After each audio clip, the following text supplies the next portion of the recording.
Oi, gente, tudo bom? Começamos aqui um episódio do novo podcast Direito ao Ponto. Vinculado na matéria de Direito Constitucional, hoje iremos discutir sobre a igualdade de gênero. Comigo, Luanda Linhares, Lara Esther, Mariana Eduardo Brazão. A gente pode iniciar a conversa com o conceito de igualdade de gênero, já que ela defende que todos devem ter os mesmos direitos e oportunidades, independentemente de sexo ou de identidade de gênero, em áreas como educação, emprego, saúde e participação social.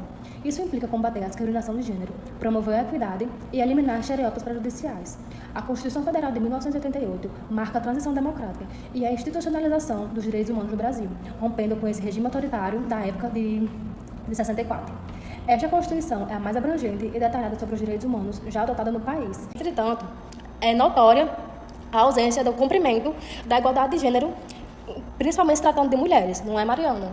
Exatamente, Lara. E como a própria Constituição de 88 fala, no artigo 5º, todos são iguais perante a lei, sem distinção de qualquer natureza, garantindo-se aos brasileiros e aos estrangeiros residentes no país a inviolabilidade do direito à vida, à liberdade, à igualdade, à segurança e à propriedade, nos termos seguintes. Homens e mulheres são iguais em direitos e obrigações, nos termos dessa Constituição. Então, quando a igualdade de gênero não ocorre, são violados os seguintes direitos fundamentais: dignidade da pessoa humana, tratamento igualitário, indo contra todos os tratados internacionais assinados pelo Brasil, assim como a Constituição de 88, que garante tal igualdade. Além disso, na teoria da Constituição, ofende também os direitos de primeira e segunda dimensão, que tratam de direitos civis e sociais. Ao depender da área, também pode impedir o direito ao trabalho, como no caso que a gente vai analisar a seguir, que Luana vai explicar direito. Justamente, eu vim aqui explicar um pouquinho sobre o caso e o objetivo do podcast, não é só falar sobre a teoria do direito que foi infringido, mas também sobre mostrar um caso real que realmente aconteceu, um caso potiguar aqui perto da gente. E para tratar desse caso, a gente volta na década de 1960. O caso de Margarida Seabra de Moura, que ela prestou concurso de juiz de direito e foi aprovada em segundo lugar. Só que o Tribunal de Justiça do Rio Grande do Norte, organizando as listas dos juízes para quais comarcas eles iriam, só selecionou juízes homens e ela não foi selecionada para trabalhar como juíza de direito, como ela passou no concurso e foi classificada. A situação é, obviamente, um absurdo, e foi ainda mais um absurdo quando o desembargador Robson Silva, no voto dele, ele dissertou sobre que era um perigo as mulheres no magistrado, pelo fato de que elas podiam ter filhos e passavam muito tempo em licença, e também ele falou que elas tinham esposos, maridos, e que com isso elas iam ser meio que comandadas por alguém, ia ter um pensamento de outra pessoa, dominada pelo marido, e que um juiz não pode ser influenciado por ninguém.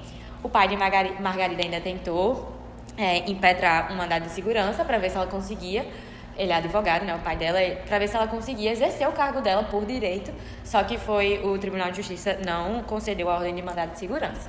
Então, a gente está aqui com a professora graduada em Direito pela Universidade do Estado do Rio Grande do Norte e mestre em Direito Constitucional pela UFRN. Atualmente, ela é professora do Adjunto 3 da Universidade do Estado do Rio Grande do Norte, a UERN, e atua nas pesquisas das temáticas de informação, Direito Constitucional e Política Pública de Comunicação, professora Verusca Góes. Verusca, de início, a gente agradece pela sua participação e contribuição para o nosso trabalho referente à igualdade de gênero.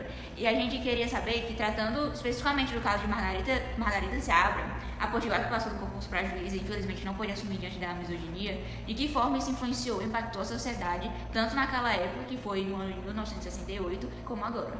E suas opiniões sobre o caso? Perfeito, é muito interessante que a gente tem o caso de duas mulheres, teve Valquíria, que foi o segundo lugar, e Margarida, que foi o segundo lugar, e Valquíria, foi o primeiro. E foram excluídas, Então, elas passaram no processo e na votação, dos desembargadores, dos juízes, do tribunal, elas foram excluídas, Então, essas mulheres são uma memória viva, de como a igualdade de gênero está distante, Porque, veja, isso foi elas passaram em 66, entraram com mandado de segurança em 68, As duas ainda estão vivas, E na época já existia a convenção da OIT 111, Que é, salvo engano, da década de 50, e já falava sobre discriminação. Então, nessa época ali, a gente já tinha documentos mundiais, já tinha declaração. Só que no caso do Brasil, a gente tinha a Constituição nominal de 67, E no artigo 150, acho que é o inciso 1, a linha A, já falava da igualdade. Mas a gente sabe que era um período que as liberdades já diminuíam E na prática, a mulher era, vamos dizer assim, civilmente tratada como quase incapaz, né? Ou dependente de uma autorização do homem. Então, assim, nos parece assim, que esse é um excelente exemplo, né, de como você pode ter um sistema jurídico organizado, né, que nominalmente garante os direitos, né, mas que na prática, que é uma questão que a gente discute muito, né, em várias disciplinas, né, como o tempo histórico ele tem sedimentos e camadas, né, que impedem que essas normas, né, que a legalidade se efetive, porque você vai ter forças tradicionais, culturais, você vai ter a patriarcal, né, trabalhando contra isso, né? Porque assim, isso que aconteceu com Margarida ainda acontece muito hoje. Então, quando a gente vai para os cargos de... Porque assim, a gente pode ir medindo, né? Quando a gente vai para os cursos de direito, por exemplo, aqui, né? Normalmente você vê uma composição mais igual, né?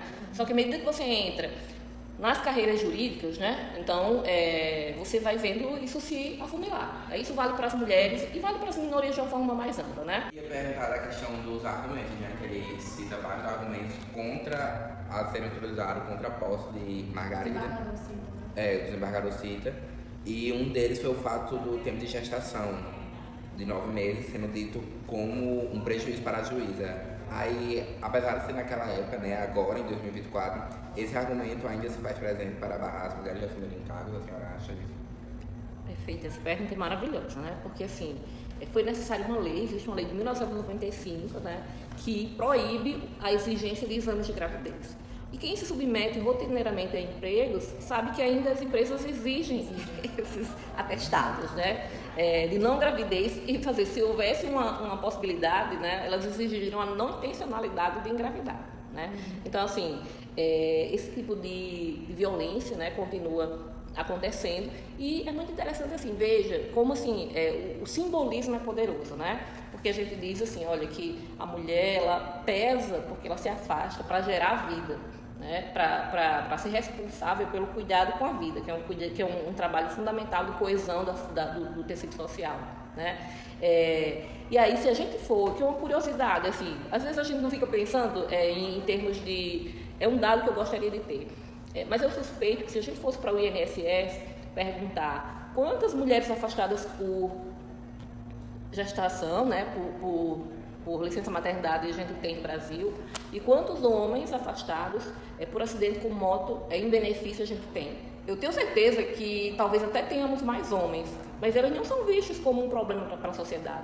E esses problemas, né, geram, às vezes, esses problemas ortopédicos, cirurgias ortopédicas são muito longas e demoradas, às vezes as pessoas ficam mais de um ano afastadas. Então, assim, veja, ninguém fala que os homens que andam de moto, e aí, claro, eu não estou excluindo todos os problemas e nuances, mas é só uma comparação grosso modo. Como é fácil você estigmatizar a mulher como um corpo. Então, assim, é um estigma sobre o corpo feminino, né? Um controle. É tanto que depois não vê como um problema no trabalho, por exemplo, ele vai ficar afastado por 10 meses por causa disso. Já a mulher é como se fosse o maior problema do mundo, porque ela tem que ter essa licença maternidade por direito dela. Bem, e como a professora Verusca acabou de falar, né, todo direito advém de luta, e não só no contexto brasileiro. Haja vista que os direitos das mulheres são colocados como pauta em tentativa de mitigação. E eu acho que para entrar nessa pauta, precisamos saber que tal luta não acabou e nunca acabará, pois meio que a qualquer momento a mulher pode ter seu direito restringido ou ser constrangida perante situações. E combater a desigualdade de gênero envolve uma série de estratégias e ações em diferentes áreas da sociedade. E eu acho que eu posso citar algumas, né, aqui que são medidas importantes para serem adotadas. E eu acho que a principal e a que meio que dá um leque para as outras é a questão da campanha de conscientização, né, que advém também de políticas públicas relacionadas à legislação, que são feitas para implementar e fortalecer leis que garantam direitos iguais para homens e mulheres em áreas como emprego, educação, saúde e participação política. E pegando esse gancho da educação e conscientização, né, que serve para promover a educação sobre a igualdade de gênero desde cedo nas escolas e comunidades, que também é fundamental para mentalidades e comportamentos. E disso já podemos trazer dentro da própria questão da educação, né, nas escolas, as próprias campanhas de conscientização, que são meio que iniciativas que sensibilizem a população sobre a igualdade de gênero e os impactos da desigualdade. Com isso, né, todas essas medidas que foram ditas, a gente pode ver que a sociedade pode sim contribuir como um todo para a luta feminina, na obtenção de direitos e que esses direitos sejam postos em práticas e jamais dirimidos. Então, pessoal, esse foi nosso podcast Direito ao Ponto, com a temática de igualdade de gênero e suas violações. Agradecemos a participação da professora Verusca e pela atenção de vocês. Tchau, Tchau, tchau!